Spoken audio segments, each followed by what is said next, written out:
సభకు నమస్కారం. మన అందరం వెయిట్ చేస్తున్నది మన అధినాయకుడు ఏం చెప్తారో విందామని.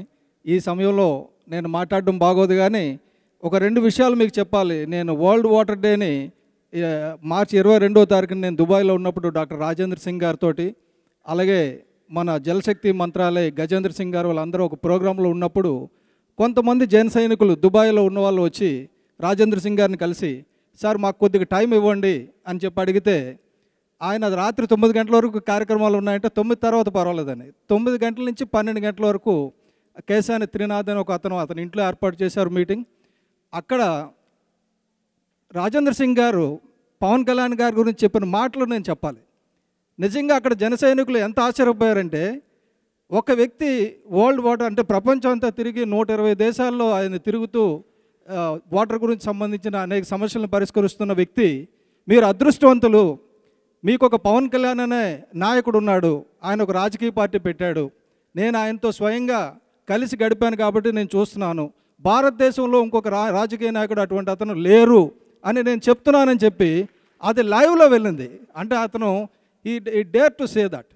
అలాగే ఇప్పుడు పవన్ కళ్యాణ్ గారు పేదలకు చేసే సేవ కానీ, భవన నిర్మాణ కార్మికులకు కానీ, ఒక అబలకి రేప్ జరిగితే అక్కడ సుగాలి ప్రీతి విషయంలో కానీ ప్రతి దాంట్లో స్పందించి ఆయన ముందుకు వస్తున్నారు.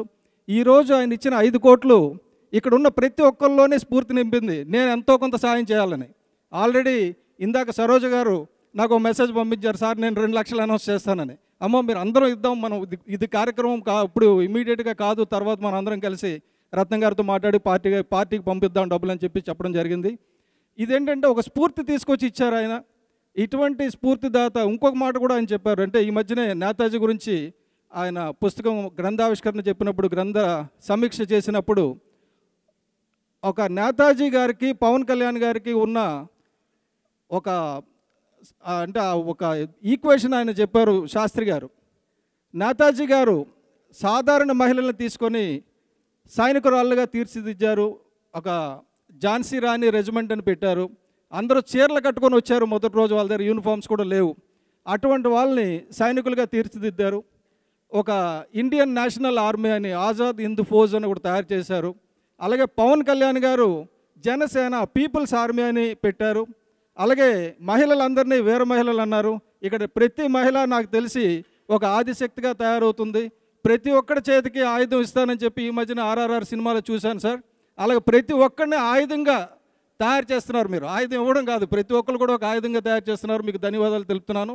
సెలవు తీసుకున్నాను. నమస్తే.